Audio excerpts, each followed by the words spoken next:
Gipaubos sa autopsy sa Cebu City Police Office ang patayng lawas sa 18 anyos nga babaeng napalgan nga wa nay kinabuhi sulod sa ilang balay sa Barangay Sudlon 2, Indakbayn sa Subo isip pagpalawom sa investigasyon sa panghitabo.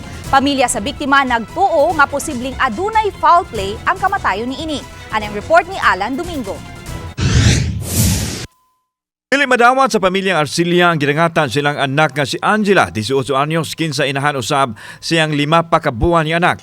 Matod sa mga ginikanan sa babae nga giingnan sila sa attending physician nga posibleng hikog ang nahitabo kay adunay lakra sa higot sa pisi sa liog nini. Pag-abot ko ito, pertiging tiyapo sa bata mo, to nisampit ko sa akong asawa nga, mi, yawa man dyan itubag. Nisud ko ritso. Pag sulod na ko, sir, nga, wala naman tong ang asawa, sir. Sa yung gipatutuyan, sir, wala naman nga to. Na naman sa pikas nga kwarto. Nya, pag-abot na ko ito sa pikas kwarto, sir, silbi, nagluhod siya, nya, nag-akbo. Nagtuo ang pamilya ni Angela nga adunay foul play ang kamatayon ini.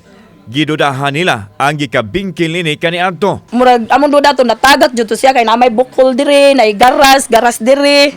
Natagat jud to. Ang pangutana kung kinsay nagsaybalik sa katre. Unyang, yang patayng lawas buwag sa iyang anak. Ang iyang anak dito sa pikas niya siya dito na sa pikas ang katre. Wala mi laing nakita ang samad, sir, kundi kana raging nasa liog nga agi sa pisi. Oo nga, ang purmas kong anak, mura gid siya og kanang ang purma nga kung nakita nag-anak gid siya sa murag kalugsuton mata. Niya naman ang doktor sir, ari sir, tanawa sa kare sir. Ang imong anak sir naghikog. Na posible siguro naghikog no, kaya ang pisi din raman kutob sir, ang agi. Nakitaan ba ninyo ang pisi? Wala man gipisi sir, bisag gamay. Matod sa silingan nga si Galicia Babes Racuma nga nakita pa nila ang pana ni Angela sa gawa sa payag mga 30 minutos nga nagamit og cellphone sa wa pa kini mangayo og pakitabang.